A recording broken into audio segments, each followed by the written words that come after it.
Hello YouTube, I am Nick Chesney, an ACE student at Bloomsburg University.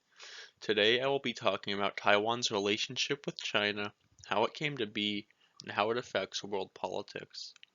As of today, there are two countries that call themselves China.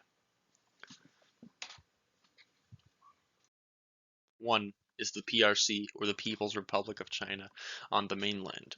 This has a large population with a large authoritarian central state, with its leader, Xi Jinping. The other is the ROC, or Republic of China, more commonly known as Taiwan. Taiwan is on the island of Taiwan with a much smaller population and the smallest state practicing a Western style democracy. Taiwan and China have a strained relationship, and China maintains that Taiwan is not a legitimate state. To understand how these two nations got to this point, we first have to look at the past. The split between the two Chinas can be traced back to one man, Sun Yat-sen. Sun Yat-sen is hailed as a hero by both Taiwan and China. Sun Yat-sen would come to prominence when he overthrows the Qing dynasty in 1911. Sun Yat-sen would go on to proclaim the Republic of China and start a new party known as the Kuomintang, which still exists in Taiwan today. Sun Yat-sen advocated for a Western-style democracy in China.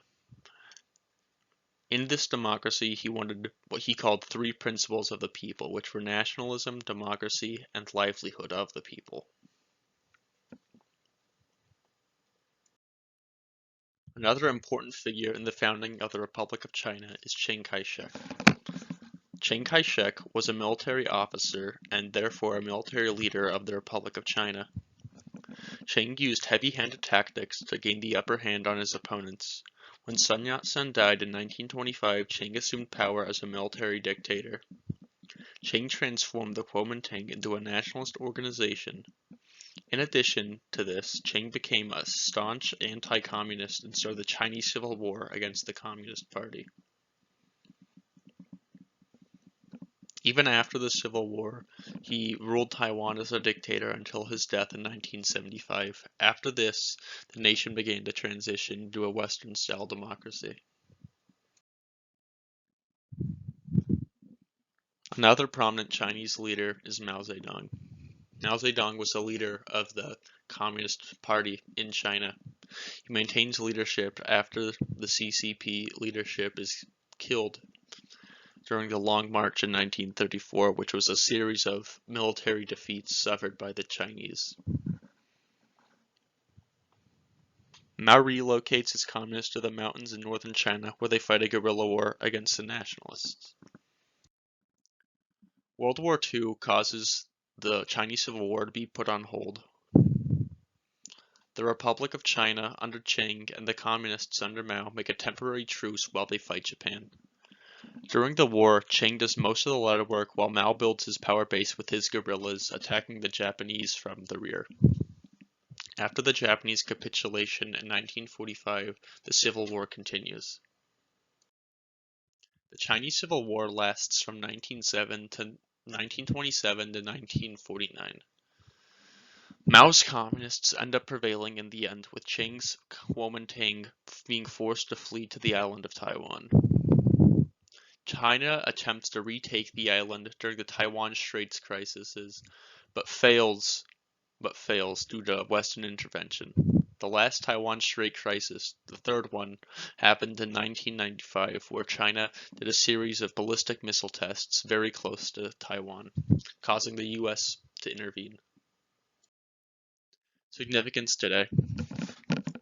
Taiwan has become one of the potential flashpoints for an armed conflict between the USA and China. Taiwan functions as one of the main theaters in which the USA is countering Chinese influence.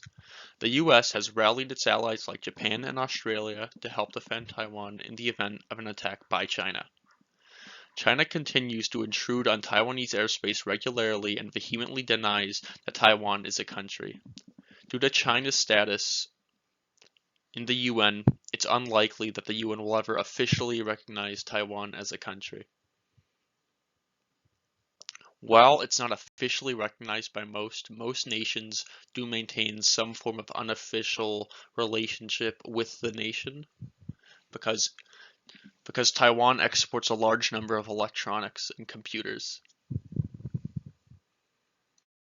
Going forward, Taiwan is in a precarious situation, but thanks to its allies, the future of the island nation seems secure. China will probably never relinquish its claims on Taiwan, so Taiwan will have to rely on its allies for assistance and trade due to its lack of natural resources and small population. Taiwan represents a challenge to global diplomacy with China, but the United States has to support its independence not just to contain China, but also to uphold the ideas of liberal democracy around the world. The USA will have to contest China at every point if it wants to win this little quasi-Cold War it's in with China. And a theater of that will be Taiwan. These are the sources used in the video. Thank you for watching. Have a nice day.